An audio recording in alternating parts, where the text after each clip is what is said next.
Assalamualaikum dan selamat malam kepada sidang penonton Cafe Demokrasi. Untuk pengetahuan, malam ini merupakan sesi Cafe Demokrasi kali pertama selepas PKP, selepas kita menjalani tempoh Perintah Kawalan Pergerakan, dan ini merupakan Cafe Demokrasi yang kita adakan berkonsep bual bicara santai, separa santai, yang mana kita bawakan tokoh-tokoh baik di kalangan pimpinan politik dan juga di kalangan ahli akademik dan juga di kalangan pimpinan NGO untuk bersama mengupas isu seputar soal demokrasi yang melingkari negara kita. Jadi pada malam ini kita bertuah kerana kita akan membawakan seorang tokoh ataupun bagi mereka yang memerhati ataupun mengikuti perjalanan politik negara dengan dekat, nama beliau sudah tidak asing lagi dalam kancah politik negara. Seorang tokoh anak muda yang kadang-kadang lantang, ada kalanya cynical, ada kalanya tegas dalam mempertahankan idealisme dan prinsip perjuangan beliau. Anak muda yang saya maksudkan ini mendapat pendidikan awal, mendapat pendidikan di Higher National Diploma, berkelulusan Higher National Diploma Business Information Technology, University of Wales, UK. Beliau merupakan mantan Setiausaha Akhbar kepada Timbalan Perdana Menteri. Tokoh yang saya maksudkan saudara Syed Badli Shah bin Syed Osman, yang juga merupakan Naib Ketua Angkatan Muda Keadilan Malaysia. Assalamualaikum saudara Syed, apa khabar? Waalaikumsalam warahmatullahi. Baik, alhamdulillah. Okay. Sihat saudara Syed Baik, alhamdulillah. Fendi apa khabar? Alhamdulillah. Selamat Hari Raya. Selamat Hari Raya Selamat Hari PKP. Raya. Maaf zahir batin. Saudara Syed, tahun ni Raya PKPB ni di mana? Oleh kerana tidak boleh dikawal pergerakan, jadi di rumah ajalah. Di rumah. Kampung di mana tu saudara Syed? Nasib saya itulah agak baik kerana kampung saya di Kampung Baru. Jadi dari rumah ke Kampung Baru tidak dikira merentas negeri. Jadi bolehlah berhari raya di rumah. Jadi sempatlah pergi. Dapatlah beraya bersama keluarga tu? Dapat. Cuma tak dapat balik ke sebelah mertua lah kerana mertua di Kedah. Okey. So jadi di PKPP ni, betul saya sebut ni PKPP, Perintah Kawalan Pergerakan Pemulihan ni. Jadi dah boleh rentas negeri ni ke mana saudara Syed? Akan sambung beraya ke atau apa macam mana? Isteri di mana? Isteri ada di rumah, isteri yang satu lah. Kampung isteri tu di mana tu? Di Kedah, tapi setakat ni belum ada plan lagi sebab yalah COVID ni masih lagi dalam keadaan pemulihan, dan kalau kita menyertai seperti yang lain sibuk nak balik kampung ni, kita pun belum tahu lagi bagaimana keadaannya. Jadi lebih baik kita sabar. Kita beri ruang dulu pada pemulihan sepenuhnya kan. Okey saudara Syed, terima kasih kerana sudi bersama-sama dengan Cafe Demokrasi yang mana dibawakan live melalui TV IDE pada malam ini. Saya ucapkan ribuan terima kasih kerana sudi meluangkan masa. Yang mana pada malam ini tajuk kita, saya kira tajuk agak panas. Panas bukan sahaja orang membicarakan tajuk ini sejak daripada bulan puasa lagi, bulan Ramadan lagi. Kemudian pada hari raya, wujudnya raya kita tahun ni kita tak boleh beraya banyak lah. Kalau boleh beraya, saya ingat orang setiap rumah yang kita beraya ni, ini juga isu yang akan dibincangkan. Dan sehingga ke hari ini dan semalam, kalau kita nampak ada gambar satu yang saudara Syed post di Facebook tu, saya kira itu gambar yang cukup mencetuskan lagi pertanyaan dan persoalan di kalangan pemerhati politik negara. Jadi tajuk kita pada malam ini 129. Adakah 129 adakah ianya Allahu Akbar. Sorry.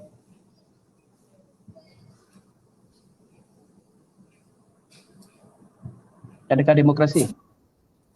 Apa dia? Minta maaf, saya tak berapa dengar tu. Adakah demokrasi dengan 129 adakah demokrasi atau tidak? Okey. Jadi 129 ni ramai yang bertanya dengan saya. Dia kata 129 ini apakah angka 129 ini? Jadi untuk pengetahuan sidang penonton yang saya hormati sekalian, 129 ini adalah angka yang diwar-warkan, sokongan ataupun jumlah kerusi parlimen yang sudah diperolehi oleh Pakatan Harapan. Jadi saudara Syed, malam ini kita akan tanya beberapa soalan dan juga kita akan pick up beberapa soalan yang akan ditanya oleh para penonton kita pada hari ini. Jadi soalan yang pertama yang akan kita mula untuk sebagai pemanas kepada kita punya perbincangan ataupun perbualan sesi santai dalam Cafe Demokrasi ini. Pertama sekali, saudara Syed, adakah tindakan ataupun move untuk mendapatkan sokongan 129 ahli parlimen ini untuk menukar kerajaan merupakan satu tindakan yang demokratik? Dalam erti kata, usaha yang dilakukan oleh Pakatan Harapan ini mengikut lunas-lunas demokrasi. Jadi saya mohon Saudara Syed mungkin boleh komen sedikit terhadap soalan ini. Baik, bismillahirrahmanirrahim. Assalamualaikum warahmatullahi wabarakatuh. Pertama sekali saya nak ucap terima kasih kepada pihak Institut Darul Ehsan kerana berikan ruang kepada politikus kerdil seperti saya ini untuk udara di platform IDEA inilah. Kalau orang sebut nama Zaid Badli ni tak semua orang kenal lah. Yang kenal mungkin saudara host sahaja. Tidak, tak tahu sebab macam tu. Kau kenal tu. Bila kita bicara soal 129, 114, 115, 118, itu adalah soal angka. Bila orang bertanya adakah demokratik langkah untuk mengembalikan kerajaan dalam keadaan mengumpulkan kekuatan 129 ini, saya suka nak bertanya soalan yang sama kepada Perdana Menteri Yang Amat Berhormat Tan Sri Muhyiddin Yassin, adakah demokrasi ketika beliau mengambil alih kerajaan ini dahulu? Kalau kita kupas ataupun lihat secara demokrasinya, proses di Malaysia mengambil alih pemerintahan negara ini jelas, iaitu melalui proses pilihan raya. Bila pilihan raya berlaku? 9 Mei 2018. Apa berlaku?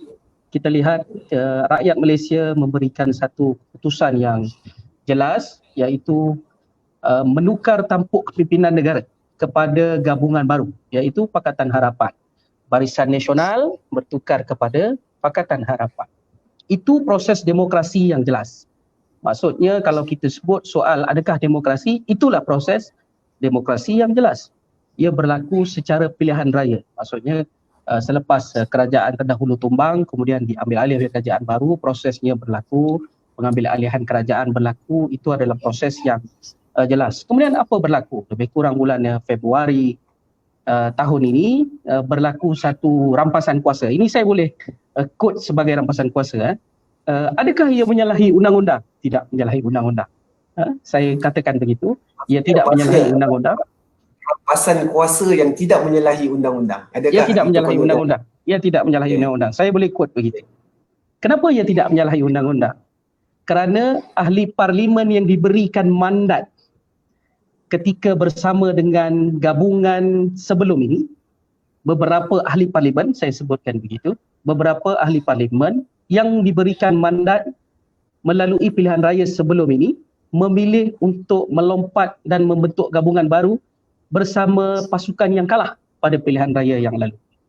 Maka proses demokrasi di Malaysia adalah mana-mana gabungan politik ataupun individu yang dipercayai mendapat 112 sokongan di parlimen layak berbentuk kerajaan. Jadi apa yang berlaku pada bulan Mei adalah Tan Sri Muhyiddin Yassin dipercayai, saya quote begitu, dipercayai memperolehi lebih 112 sokongan, lebih 112, kita pun tidak tahu berapa.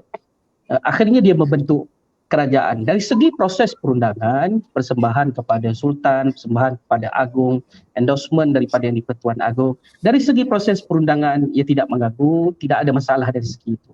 Tetapi dari segi etika demokrasi, ia tentunya tidak betul. Kerana rakyat telah membuat keputusan yang jelas pada pilihan raya yang lalu. Jadi kalau ditanya saya, adakah proses demokrasi apabila Pakatan Harapan pula nak mengambil alih dengan cara yang sama? Pakatan Harapan cuba untuk mengambil kembali hak mereka yang telah dimenangi lebih kurang 2 tahun lalu.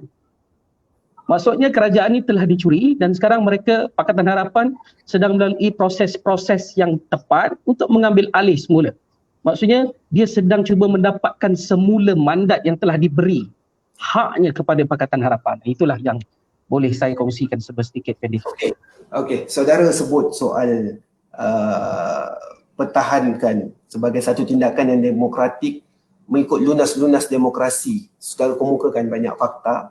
Tapi saudara Syed, saya nak tanya, dalam keadaan negara sedang menghadapi krisis, kita tahu kita baru sahaja selesai, ataupun bukan baru sahaja selesai, kita melalui satu proses kuarantin yang akhirnya menyebabkan rakyat kehilangan pekerjaan. Okay?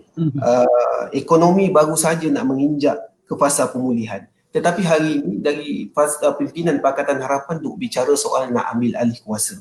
Adakah dari segi moralnya saudara Syed merasakan tindakan ini mempunyai asas, ataupun tak boleh ke kita sabar, ataupun pimpinan Pakatan Harapan sabar dulu hingga segala-galanya selesai ataupun segala-galanya pulih seperti sedia kala? Kerana apa? Kerana jika berlaku perubahan kepimpinan ini, kita tahu segala-galanya dia akan restart ataupun akan bermula balik. Kepimpinan yang baru, polisi ekonomi yang baru, polisi, mungkin banyak lagi polisi-polisi lain yang mungkin perlu datang menteri baru dan akhirnya akan adanya polisi baru. Jadi saya mohon komen daripada Sedang Syed, adakah tindakan ini dari segi moralnya sesuai ataupun masanya tepat ataupun bersesuaian? Jadi saya mohon Sedang Syed komen isu ini. Baik, kalau kita sorot kembali kisah kerajaan, pengkhianatan kerajaan ini mengambil alih kuasa, kita lihat sebenarnya ketika wabak COVID-19 ini telah pun berlaku. Ketika mereka merampas kerajaan itu sekitar bulan Februari, COVID-19 ini bukan tak ada, dah berlaku. Ia sedang berjalan dan ia sedang ditangani dengan begitu baik oleh menteri-menteri Pakatan Harapan. Siapa menteri-menteri itu? Dr. Zulkifli Ahmad, Menteri Kesihatan, yang hari ini menjadi penasihat kesihatan kepada negeri Selangor. Sebab itu kita tengok bagaimana urusan negeri Selangor tentang COVID-19 ini diuruskan jauh lebih baik sedikit, kerana mantan Menteri Federal ketika zaman Pakatan Harapan yang menguruskannya, Timbalan Perdana Menteri pada ketika itu yang juga pengurusi NADMA, Datuk Seri Dr. Wan Azizah, juga terlibat secara terus dalam usaha menguruskan COVID-19. Saya suka sebutkan fakta ini. Sehingga 22 Februari hanya 21 kes dicatatkan COVID-19. Kemudian kerajaan itu diambil alih oleh mereka ini, dan seterusnya semua orang tahulah apa yang berlaku. Kalaulah soalannya ditanya kepada saya, adakah beretika ataupun bermoral kerajaan sekarang ataupun Pakatan Harapan ingin mengambil alih balik dalam keadaan rakyat sedang berhadapan dengan krisis COVID-19, ekonomi tengah teruk, adakah bermoral? Sepatutnya kita tanya balik kepada kerajaan Perikatan Nasional ini, adakah bermoral mereka mulakan langkah ini ketika kepimpinan negara ketika itu sedang berusahakan untuk menentang COVID-19? Dan kalau kita lihat bagaimana langkah-langkah dan mekanisme yang diambil oleh menteri ketika itu, Timbalan Perdana Menteri pada ketika itu, seluruh pasukan kementerian pada ketika itu yang turut dianggotai oleh Perdana Menteri pada hari ini, dia juga tahu jumlah kes itu rendah. Saya boleh sebutkan begini kerana ini prestasi yang dicatatkan. Maksudnya Pakatan Harapan untuk gelombang pertama itu, Pakatan Harapan berjaya mengawal kasus COVID-19 dengan begitu baik. Jadi adakah bermoral kerajaan kini Perikatan Nasional mengambil alih ketika kita sedang mengusahakan dengan baik? Itu langsung tidak menunjukkan tanda-tanda moral yang sesuai pada keadaan. Kalaulah mereka memikirkan sedikit bebanan yang rakyat tanggung dalam keadaan COVID-19 ini mula menyerang, saya fikir sebahagian daripada mereka mungkin akan menangguhkan langkah ini sehingga selesai COVID-19 baru mereka mulakan. Itu baru saya boleh katakan sebagai bermoral. Bila bicara soal moral ni, saya teringat tahun 2008. Saya PRU ke-12 pada tahun 2008. Selepas kemenangan ataupun berlaku tsunami politik ketika itu, alright, wujudnya satu movement ataupun satu gerakan kepada 16 September. Okey, 16 September yang waktu itu dipelopori ataupun digerakkan oleh ketika itu Ketua Umum Parti Keadilan Rakyat, Datuk Seri Anwar Ibrahim. Alright. Gerakan 16 September itu kiranya ataupun gaya pembawakannya itu untuk membawa ahli parlimen Barisan Nasional ketika itu menyeberang ke Pakatan Rakyat ketika itu untuk membentuk satu kerajaan baru. Okay? Jadi saya nak minta komen saudara Syed, kalau hari ini apa yang dilaksanakan oleh Perikatan Nasional, Perikatan Nasional pimpinan menyeberang ke wadah yang baru untuk membentuk satu kerajaan di bawah gabungan yang baru, apa bezanya gerakan ataupun movement yang dibawa pada 16 September untuk membawa ahli parlimen Barisan Nasional menyeberang untuk membentuk satu kerajaan yang baru, sedangkan ketika itu pada PRU PRU 2008 itu rakyat telah memberikan mandat kepada kerajaan Barisan Nasional. Jadi saya minta apa komen saudara Syed dalam perkara ini? Dia ada beza yang jelas, Saudara Fendi. Kalau kita lihat kembali cerita kisah 16 September. 16 September itu tidak pernah berlaku sebenarnya. Yang hanya tinggal adalah kisahnya. Ya, tapi diwawarkan dan gerakan itu berlaku. Betul tak? Maksudnya ataupun gerakan itu berlaku. Maknanya konsep dan ideanya itu lebih kurang sama dengan apa yang Perikatan Nasional lakukan hari ini, menyeberang. Jadi adakah itu adakah bila politik ini bila berada di pihak kita, itu adalah betul dan dibolehkan, tetapi apabila di pihak lawan itu tidak dibenarkan. Itu yang saya minta. Dari saya mungkin boleh komen sedikit. Tidak, sebagai seorang ahli politik saya tidak pernah meraihkan sesuatu benda yang salah. Kalau benda itu salah, saya katakan salah. Kalau 16 September mereka cuba membeli ataupun ada usaha untuk menumbangkan kerajaan melalui cara yang sama pada 16 September, itu usaha yang salah. Tetapi syukur alhamdulillah usaha itu tidak pernah berjaya. Yang tinggal hanyalah cerita. Dan cerita itu disensasikan bahawa ada movement, ada gerakan 16 September. Maknanya dari segi prinsip saudara Syed sendiri, saya tidak pernah meraihkan ini. Secara prinsip saya sentiasa menolak. Kalau katakanlah ingin membentuk kerajaan, ia perlu dibentuk dengan cara yang betul. Saya tidak pernah meraihkan ini. Walaupun gerakan itu dipelopori oleh siapa pun. Ini saya berani sebut secara live. Gerakan itu dipelopori oleh siapa pun. Saya sebutkan secara jelas bahawa saya tidak meraihkan kerajaan yang diambil alih cara begitu. Saya tidak meraihkan. Tapi syukur 16 September tidak pernah berlaku. Yang berlaku hanyalah cerita-cerita yang hampir hari ini diceritakan. Tetapi jelas pada 24 Februari Perikatan Nasional. Tapi jelas Perikatan Nasional jelas berlaku. Kalau disebut dalam buku sejarah 16 September hanyalah sebuah kisah dongeng, tetapi Perikatan Nasional adalah sebuah kisah sejarah. Saya boleh katakan begitu, Saudara Fendi. Okey, jadi maknanya dari segi prinsip saudara Syed sendiri tidak bersetuju dan apa sahaja gerakan yang dilaksanakan untuk menubuhkan kerajaan dengan cara yang tidak demokratik ini tertulis sebagai pimpinan muda, saudara Syed tidak bersetuju. Ya, jadi, saya tidak pernah bersetuju itu. Jadi soalan saya saudara Syed, apa yang berlaku sekarang ini, ahli parlimen yang berada di Pakatan Rakyat, Pakatan Harapan itu sudah menyeberang sebahagiannya. Segelintir, saya tak boleh kata sebahagian tu bunyinya besar sangat, padahal segelintir yang sudah menyeberang. Jadi dalam usaha untuk pantai jemput minum. Dalam usaha 129 itu sudah pasti ada proses tawar-menawar untuk mereka bersama dengan Pakatan Harapan.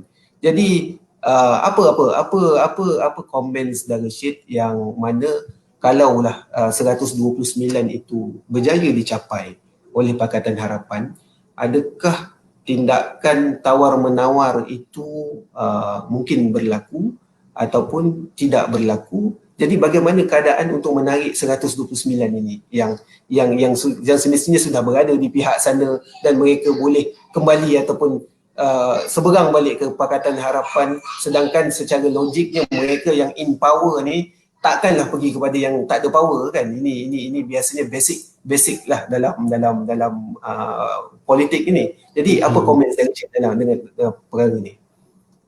129, 126, 114, 116 ini adalah angka yang netizen mainkan. Ini adalah angka propaganda yang orang mainkan. Jumlah sebenar tiada siapa yang tahu. Begitulah juga jumlah sebenar yang berada di pihak kerajaan.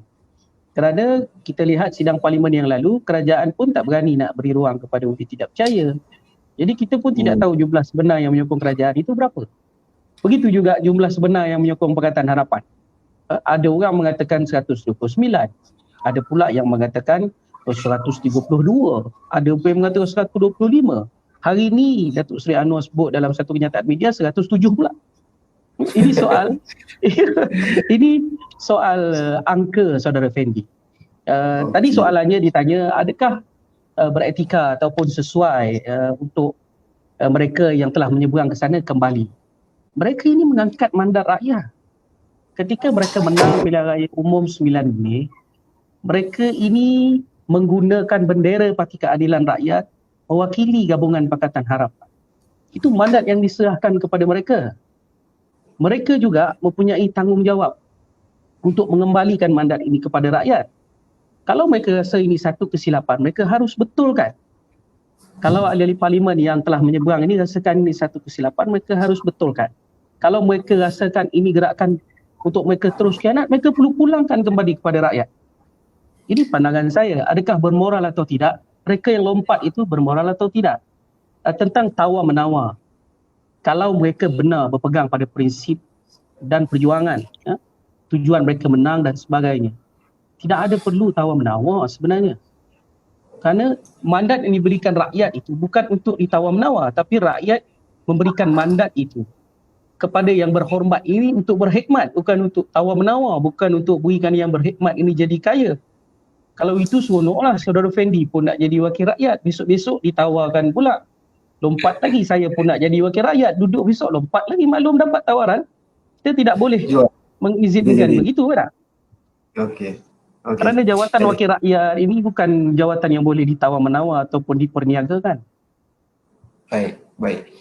Okey, terima kasih Saudara Syed. Jadi saya nak fokus tadi. Saudara Syed banyak ulang mandat rakyat kan.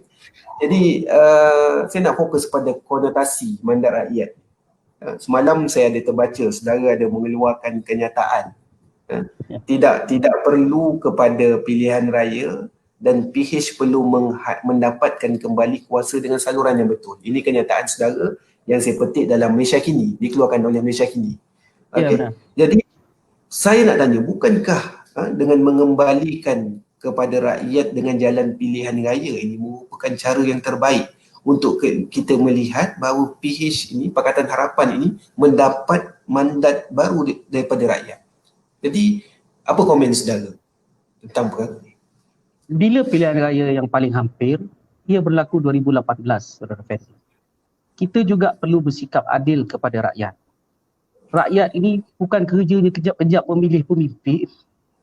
Rakyat ini bertanggungjawabkan untuk memilih pemimpin setiap 5 tahun sekali. Pilihan raya yang terdekat adalah 2018. Apa berlaku pada 2018? Mandat itu jelas diserahkan kepada Pakatan Harapan. Kemudian di pertengahan jalan, Pakatan Harapan, mandat itu dicuri. Dicuri oleh gabungan yang tewas bergabung bersama mereka yang berkhianat. Adakah perkara ini sesuatu yang salah? Tentulah salah. Tentulah salah. Tapi adakah perlu kita pulangkan kembali kepada rakyat? Rakyat dah jemu, Saudara Fendi. Sedangkan pilihan raya yang baru berlaku 2018 lebih kurang 2 tahun daripada tarikhnya. Takkan kejap-kejap kita nak heret rakyat. Setiap kali ahli politik bersengketa, kita perlu heret rakyat. Setiap kali ada perebutan kuasa emang parti politik, kita perlu heret rakyat. Rakyat jangan dibebankan. Tambahan pula dalam keadaan kita berdepan dengan krisis COVID-19 ini, saya fikir langsung tidak adil untuk kita meletakkan beban semula untuk memilih pemimpin negara ini di bahu rakyat.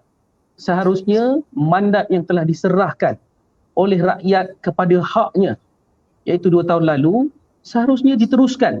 Pihak yang menerima mandat ini, iaitu gabungan Pakatan Harapan ini, perlu mengambil balik mandat ini dan meneruskan sehingga selesai. Kemudian baru kita adakan pilihan raya. Saya tetap dengan pendirian saya seperti mana yang saya sebut dalam kenyataan media saya semalam. Dalam keadaan hari ini rakyat semakin tertekan dengan COVID-19, orang hilang kerja, orang tak ada kerja, orang duk fikir nak makan apa, para pemimpin duk nak pulang mandat suruh pilih siapa jadi pemimpin. Ini tidak adil langsung, Saudara Fendi, bagi rakyat. Saya tak tahulah kalau Saudara Fendi seronok untuk mengundi balik. Saya tak fikir itu adil bagi pihak rakyat. Bukan soal seronok atau tak seronok.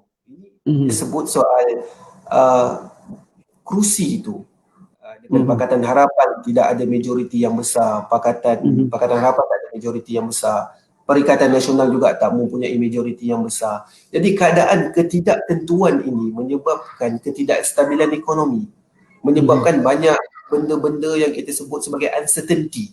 So kita tak tahu apa akan jadi, apa akan jadi. Betul kita kata rakyat penat, rakyat, tapi akhirnya kita perlukan satu kerajaan yang kuat untuk segala dasar dan polisi ekonomi itu berjalan.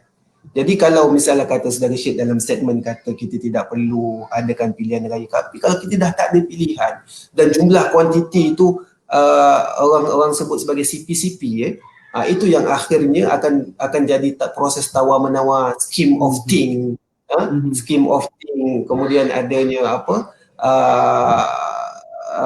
unsur-unsur rasuah dan sebagainya. Jadi apa pandangan Saudara Syed terhadap perkara macam ni? Kalau kita dah tak ayat. Saya nak quote tadi ayat dan Saudara Fendi.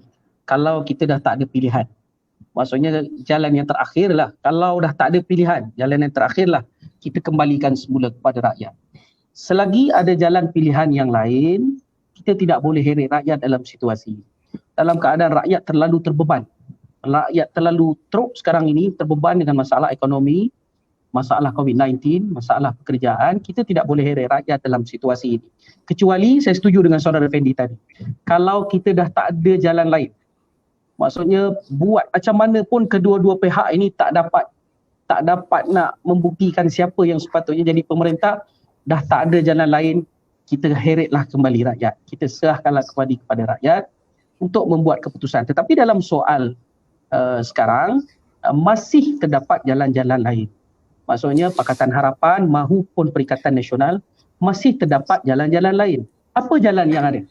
Ada beberapa jalan. Tapi saya suka nak sebut satu jalan ni. Iaitu jalan melalui proses demokrasi, iaitu undi tidak percaya di Parlimen. Ini jalan yang paling mudah. Itu untuk kerajaan itu membuktikan kedudukan mereka. Baik, kita bincang kemudian. Baik. Kita bagi laluan untuk sesi penaja kita sebentar. Okey.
Okey, bagi yang baru bersama dengan kita dalam live Cafe Demokrasi malam ini, kita membicarakan tajuk 129. Adakah ianya demokratik atau tidak? Bersama-sama dengan kita Saudara Syed Badli Shah Syed Osman, Naib Ketua Angkatan Muda Keadilan Malaysia, orang lama dalam Angkatan Muda. Saya teringat Saudara Syed ni dia selalu quote, dia kata, aku ni dari dulu sampai sekarang masih lagi MK, tak habis-habis lagi umur Angkatan Muda dia. Tapi saya yakin ni tahun terakhir beliau lah.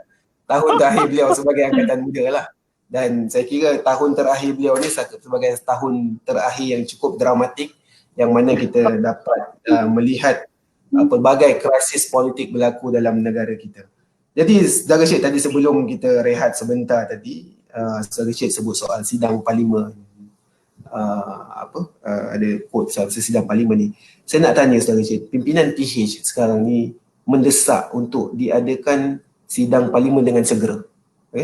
Dan dah menjadi sejarah apabila sidang parlimen yang lepas diadakan tanpa sebarang perbahasan daripada ahli-ahli parlimen.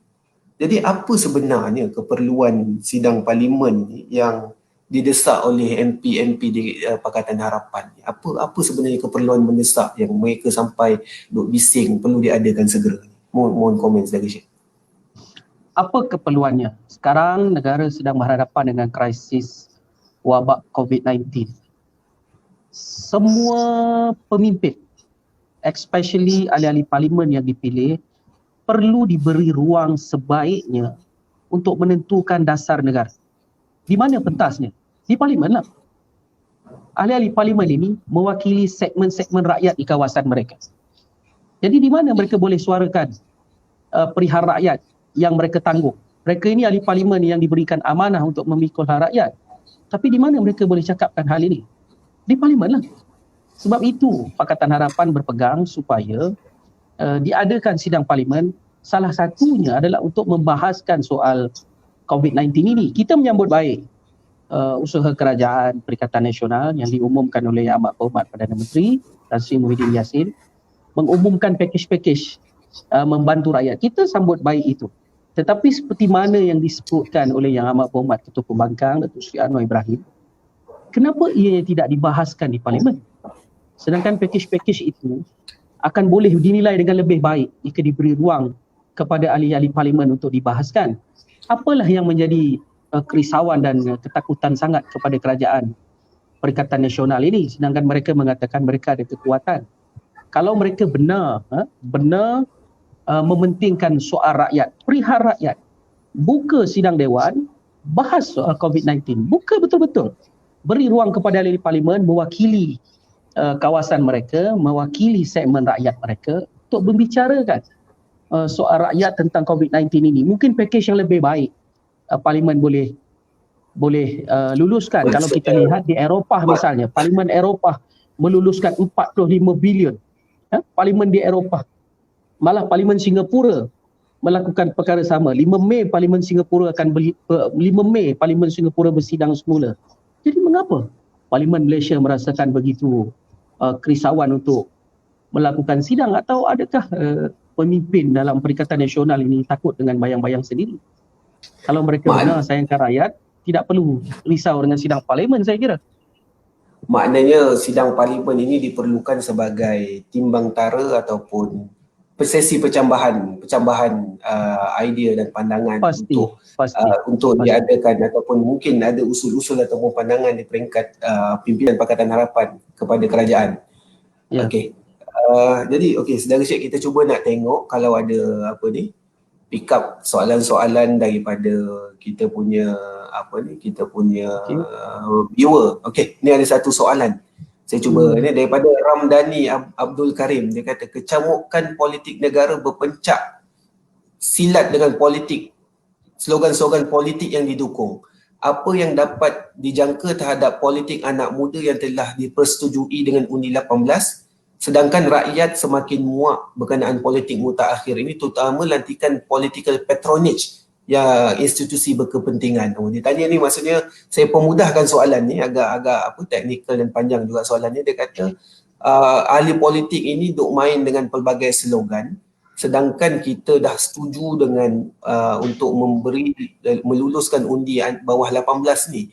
Jadi rakyat dah makin muak. Jadi apa komen saudara Syed mengenai ini? Perkara ni. Pertama, terima kasih kepada saudara Ramdhani Abdul Karim yang bertanya. Pandangan saudara Ramdhani ini selaras dengan apa yang saya sebutkan tadi. Tidak perlu adakan pilihan raya kerana rakyat sudah semakin muak dengan permainan politik yang ada. Kalau kita nak kaitkan dengan usul undi 18 ini, usul undi 18 hanya akan berlaku pada pilihan raya yang akan datang. Soal muak dan soal usul undi 18 adalah dua perkara yang berbeza. Okay. Saya mencelah sedikit. Saya selalu dengar konotasi rakyat muak, anak muda muak. Apa sebenarnya indikator anak muda muak ni? Muak dengan politik ni maksudnya mereka ni dah tak nak ambil tahu ke? Ataupun election nanti mereka tak nak keluar mengundi lagi ke? Sebab kalau kita tengok rentetan daripada pilihan raya kecil, dia punya turns out itu agak bagus saya kira. Jadi apa sebenarnya maksudnya rakyat dah muak, ataupun rakyat ni muak itu apa dari segi maknanya bagi ahli politik? untuk rakyat ni? Satu signal yang kita boleh analisis untuk dilihat mood rakyat di bawah adalah salah satu, ada pelbagai platform sebenarnya Saudara Fendi, tapi satu platform yang paling mudah untuk kita analisis adalah mood di dalam media sosial. Kalau kita perhatikan, rakyat hari ini tidak bodoh. Rakyat hari ini bijak-bijak belaka, khususnya anak-anak muda. Apabila sesuatu isu diutarakan, baik Kerajaan Barisan Nasional pada tempohnya, baik Kerajaan Pakatan Harapan pada waktunya, kalau katakan rakyat memang rasakan perkara ini tidak relevan ataupun tidak sesuai dilaksanakan, orang akan bangkit dan bersuara. Dan kita tidak boleh nak nafi kuasa netizen dan media sosial ini. Beberapa kali kita lihat ianya sering berlaku untuk siapa juga yang menjadi pemerintah, termasuk Pakatan Harapan. Apabila rakyat mula jemu ataupun merasakan langkah atau keputusan itu tidak berapa tepat, tidak berapa kena, rakyat akan berbunyi. Platform yang paling mudah kita lihat itu di media sosial. Kadang-kadang sampai pemimpin itu bercakap, misalnya, saya tak mahu sebutlah nama pemimpin itu. Pemimpin itu ada dalam kerajaan hari ini, melakukan sidang media, misalnya live begini. Sampai kan nak mencari satu rakyat yang mengatakan, ya, wah Datuk you bagus. Saya tak jumpa sampai tara itu. Kalau begitu moodnya di media sosial dan kita masih rasakan bahawa kita tak nampak mood rakyat, kita ada masalah begitu, Saudara Fendi. Kerana itu saya katakan, mood yang paling mudah nak melihat, ada pelbagai cara, tapi cara yang paling mudah untuk melihat mood rakyat itu adalah melalui platform media sosial. Dan saya katakan, dengan soalan saudara yang bertanya sebentar tadi pun menunjukkan bahawa orang sebenarnya letih dengan permainan istilah orang politik ini. Sekejap-sekejap tukar kuasa sekejap, orang jadi letih. Itulah yang saya boleh sebut. Baik. Terima kasih Saudara Rashid. Jadi saya tanya off topic, bukan off topic sangatlah. Jadi Saudara Rashid sebagai pimpinan Angkatan Muda, Naib Ketua Angkatan Muda Keadilan Malaysia, sudah pasti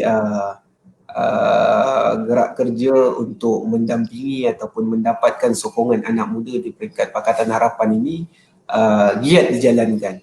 Jadi apa pandangan Saudara Rashid dalam tempoh berkecimpung dalam politik ini sepanjang proses berlakunya pertukaran kerajaan ini, bagaimana Saudara Rashid melihat mood anak muda ini secara keseluruhannya? Adakah mereka okey ataupun selesa dengan kerajaan yang ada sekarang ini, ataupun mungkin Saudara Rashid melihat perkara ini di sebaliknya? Untuk melihat dalam kerangka yang lebih besar, perlukan satu survei yang dijalankan oleh mana-mana badan. Tempoh pengambil alihan kerajaan Pitu belakang ini baru berlaku 100 hari, melepasi 100 hari.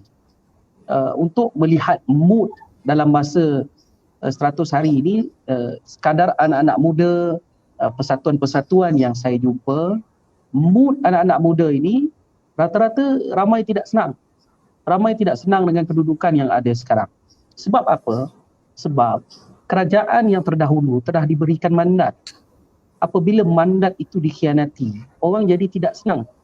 Malah ramai juga anak-anak muda yang saya temui yang suka borak di kedai-kedai tepi jalan misalnya, itu seronokkan anak-anak muda kan. Ramai yang membicarakan kenapa mereka tidak sabar sehingga pilihan raya umum. Menunggu sehingga pilihan raya umum. Itu menunjukkan mood anak muda juga menolak kepada perkara yang berlaku. Saya fikir Fendi juga mungkin boleh bagi pandangan, sebab Fendi juga anak muda, belum tua lagi tu. Okey. Jadi kita tunggu juga kalau ada soalan-soalan daripada kita punya penonton pada malam ini. Cuma concern yang saya sebut awal tadi soal mungkin kita boleh sambung diskusi sikit. Soal ahli parlimen yang berlaku di Malaysia ini, seolah-olah ahli parlimen kita ini tidak punya prinsip. Okey. Di satu ketika kita lihat sewaktu krisis pertukaran kerajaan daripada Pakatan Harapan ke Perikatan Nasional itu, satu ketika mulanya menyokong Pakatan Harapan, kemudian menyokong Perikatan Nasional, kemudian patah balik pula menyokong Pakatan Harapan. Ada juga situasi berlaku begitu. Jadi bagaimana Saudara Rashid selaku pimpinan anak muda melihat proses pemilihan ahli parlimen ini di peringkat parti-parti politik pada PRU yang akan datang. Sebab bagi saya pilihan raya yang lepas dengan keadaan ahli parlimen yang telah kita pilih pada pilihan raya yang lepas begitu banyak mengajar rakyat tentang banyak soal drama politik. Jadi orang biasa, anak muda biasa seperti saya, orang pekerja kilang yang tidak terlibat dalam politik ini, kita mahukan parti-parti politik ini menawarkan kita calon-calon yang berkualiti. Jadi selaku pimpinan anak muda, selaku anak muda yang terlibat secara terus dalam politik, apa peranan saudara Syed dan kawan-kawan dalam parti politik, dalam pimpinan pemuda dalam memastikan pada masa akan datang parti Pakatan Harapan ini ataupun pasukan Pakatan Harapan ini boleh menyediakan calon yang benar-benar berkualiti dan berwibawa. Yang pertama sekali saya suka nak sebut tentang soal prinsip itu tadi. Kita lihat ada beberapa isu berlaku, ahli-ahli parlimen melompat, begitu juga dengan adun-adun, mereka ini melompat memilih wadah lain sedangkan yang dipilih pada pilihan raya umum yang lalu wadahnya lain. Saya sebutkan perkara ini berulang-ulang kali di mana-mana pentas bual bicara begini. Saya mengatakan bahawa satu peraturan yang ketat harus mengikat ahli-ahli yang beramanah ini daripada melompat parti. Ahli-ahli parlimen, ahli-ahli adun, mereka-mereka yang telah diberikan amanah ini dan melompat parti. Ini satu peraturan yang mesti dikuatkuasakan. Kalau mereka rasakan lompat ini seperti tiada maknanya, maka seolah-olah kita meraihkan pengkhianatan ini berlaku secara berulang-ulang kali. Tapi kalau kita kuatkuasakan satu peraturan, misalnya bila melompat kerusi yang disandang terus jadi kosong, saya fikir ramai yang tak berani nak meninggalkan parti sendiri. Tapi hakikat betul kan saya. Untuk pula mekanisme memilih calon-calon yang berwibawa dan berprinsip, ini terletak kepada tanggungjawab setiap parti-parti politik. Kita lihat di Malaysia ini ada banyak parti-parti politik. Kita ada UMNO, kita ada PAS, kita ada Keadilan, kita ada Amanah, PAP, banyak lagi parti-parti baru. Soal etika dan prinsip memilih calon ini terletak kepada kewibawaan kepimpinan politik masing-masing. Kalau kepimpinan itu rasa memilih calon berdasarkan orang ini, orang aku, pilihlah dia menjadi calon, akhirnya kita dapatlah hasil seperti yang ada hari ini. Tapi kalau kita memilih calon kerana orang ini memang berprinsip, kekal dalam perjuangan, telah lama di dalam medan perjuangan, terbukti, dibakar berkali-kali pun tidak hangus-hangus, orang ini perlu diberi ruang. Misalnya saya kira ini adalah tanggungjawab setiap parti politik dan kita tidak boleh kita letakkan tanggungjawab ini kepada rakyat. Rakyat punya tanggungjawab untuk memilih yang meletakkan calon ini setiap parti politik. Ya, betul. Betul tak Saudara Ferry? Ya. Itu yang saya sebutkan tadi. Tindakan ataupun keputusan parti politik ini yang akhirnya menyebabkan ataupun membawa kepada muaknya rakyat terhadap politik secara keseluruhannya. Okey, ini ada satu soalan seterusnya daripada dia Damai Hati. Dia tanya, andai Saudara Syed sendiri, ini menarik soalan dia ni. Saudara Syed pernah berada dalam pentadbiran kerajaan PH kan? Pernah bertugas sebagai susah akhbar timbalan Perdana Menteri. Banyak komen-komen dan juga pandangan-pandangan yang diberikan oleh rakyat. Mungkin jika berjaya PH kembali ke Putrajaya, apa jaminan yang boleh diberikan pentadbiran PH akan lebih baik daripada apa yang ada sekarang? Dan bukan sekadar apa yang ada sekarang, mungkin belajar daripada kesilapan selama 22 bulan pemerintah hari itu yang mungkin boleh ditambah baik. So, saya adjust sikit soalan ni. Saya mungkin pertama sekali dia tanya, okay, itu kena jawab dah. Cuma saya nak tanya, apa mungkin kelemahan-kelemahan yang Saudara Syed nampak sepanjang 22 bulan berada dalam pentadbiran kerajaan, dan kelemahan-kelemahan itu boleh dibuat penambahbaikan jika berjaya proses 129 ini nanti insyaAllah. Terima kasih kepada saudara dia Damai Hati. Namanya tu menyebabkan damai kita rasa dengan soalan. Apa yang menjadi kayu ukur, apakah jaminan PH akan boleh lebih baik daripada kerajaan yang ada sekarang? Kita lihat, kita sorot kembali 22 bulan Pakatan Harapan mengambil alih negara, begitu banyak dasar-dasar baru diperkenalkan, begitu banyak mekanisme baru diperkenalkan. Misalnya amalan tender terbuka diperkenalkan, keadaan rasuah yang menurun dengan begitu ketara berjaya diperkenalkan. Tetapi tempoh mandat ini tidak dapat dihabiskan. Jadi bagaimana Pakatan Harapan boleh membuktikan prestasi mereka? Kerana itu saya sebutkan di awal tadi, pihak yang diberi mandat iaitu Pakatan Harapan perlu kembali ke dalam mandat ini untuk meneruskan apa yang telah mereka gerakkan selama 22 bulan untuk membuktikan bahawa dasar kerajaan terdahulu dan dasar kerajaan Pakatan Harapan lebih baik. Mereka mesti kembali ke dalam mandat. Kerana mereka buat kerja tak habis, saudara. Kerja mereka di pertengahan jalan dicuri. Jadi bagaimana kita boleh menilai prestasi sedangkan keadaannya baru 22 bulan dah dicuri? Kalau kita letak kayu ukur 22 bulan pentadbiran Pakatan Harapan ini, begitu banyak perkara baru yang berjaya diperkenalkan.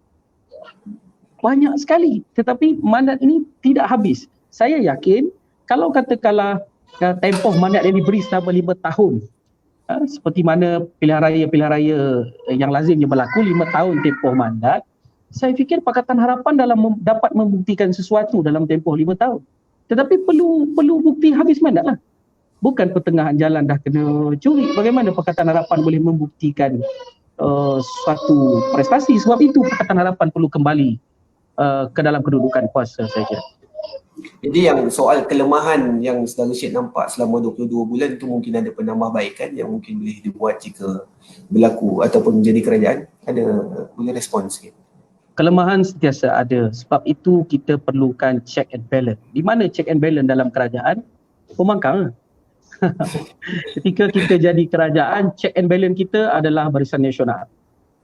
Kita lihat jika ada kelemahan yang diutarakan oleh pihak pembangkang, kerana kita tidak boleh pandang rendah pada pembangkang. Pembangkang ini juga mereka yang diberikan mandat oleh rakyat. Cuma mereka tidak menang menjadi kerajaan pada ketika itu. Okey? Apa yang mereka tegur? Maksudnya mereka tegur mewakili segmentasi rakyat di kawasan mereka. Apa yang mereka utarakan? Apa yang netizen sebut? Apa yang rakyat suarakan melalui pelbagai platform, forum dan sebagainya. Ini harus diambil kira untuk diperbaiki.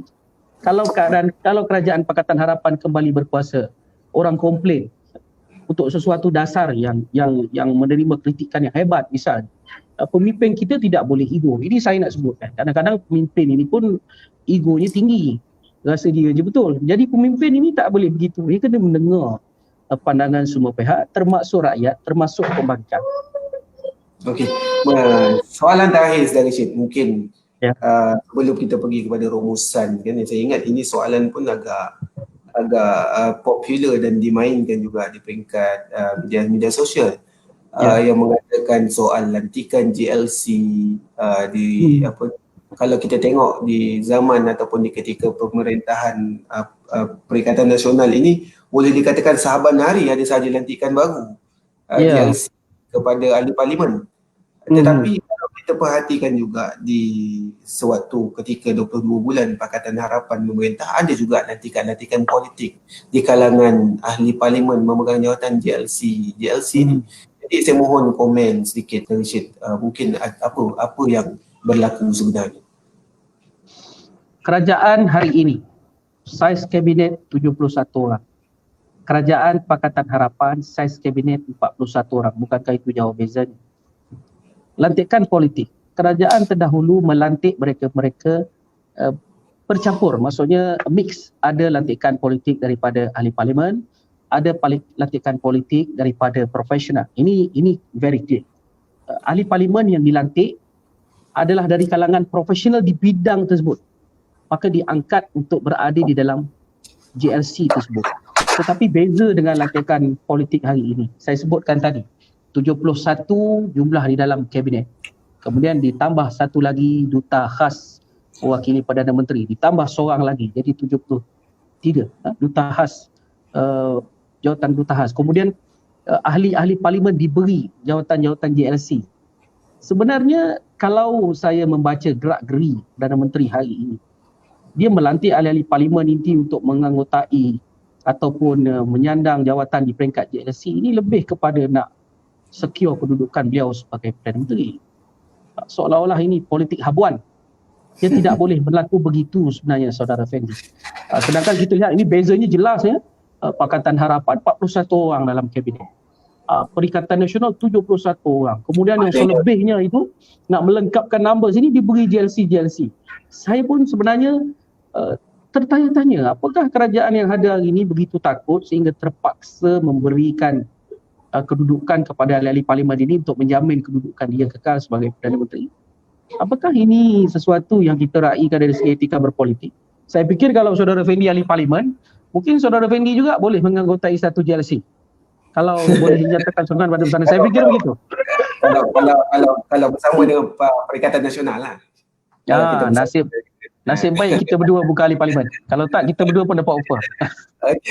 Saudara Syed, terima kasih banyak di atas ruang dan kesudian untuk bersama menjawab soalan-soalan dalam kita punya Cafe Demokrasi ini. Sudah pasti tujuan utama kita adalah untuk memberikan pandangan ataupun sarwa pandang yang berbeza kepada para penonton, terutamanya di kalangan anak muda. Sebab itu bila kita pilih panel tu, saya sebutkan Saudara Syed Shah ni sebagai pimpinan anak muda yang vokal, yang kita nak cuba ke tengah dan bawa pandangannya dalam Cafe Demokrasi ini. Terima kasih banyak. Cuma akhir sekali Saudara Syed, saya nak minta Saudara Syed bagi kata-kata akhir lah, harapan selaku pimpinan anak muda. Apakah harapan Saudara Syed terhadap politik negara? Apakah harapan Saudara Syed kepada para ahli parlimen kita, dan apakah harapan Saudara Syed kepada kepimpinan negara kita dan kepimpinan politik secara keseluruhannya? Harapan saya mudah saja, Saudara Fendi. Kita nak melihat negara ini dipacu dalam keadaan yang lebih baik. Kerajaan yang lebih telus, kerajaan yang lebih beramanah, ahli-ahli parlimen yang berwibawa, yang beretika.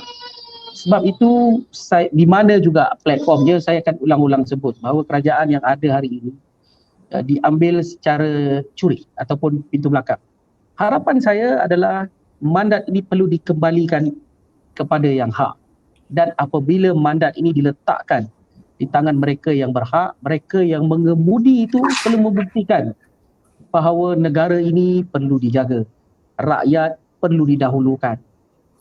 Tempoh sehingga tamat mandat ini perlu dibuktikan bahawa rakyat ini sentiasa didahulukan oleh siapa juga yang jadi pemerintah. Tentulah harapan kita untuk melihat negara ini jauh lebih baik dengan siapa juga yang jadi pemerintah. Kalau katakan mandat ini berjaya diselesaikan oleh Pakatan Harapan misalnya, dan rakyat merasakan prestasi Pakatan Harapan ini tidak bagus dan sebagainya, boleh ditukar pada pilihan raya yang akan datang. Tetapi bukan ditukar di pertengahan jalan seperti mana yang berlaku sekarang. Sebab itu saya ulang-ulang sebut di mana juga platformnya, mandat perlu dikembalikan semula kepada yang hak, dan mandat ini perlu diteruskan untuk membuktikan bahawa kerajaan yang telah diberikan mandat yang sah mampu untuk mendahulukan rakyat dalam semua perkara. Itulah saya kira. Terima kasih sekali lagi Saudara Syed di atas kesempatan masa yang diberikan. Ucapkan ribuan terima kasih kepada para penonton Cafe Demokrasi selama hampir 1 jam kita bersiaran.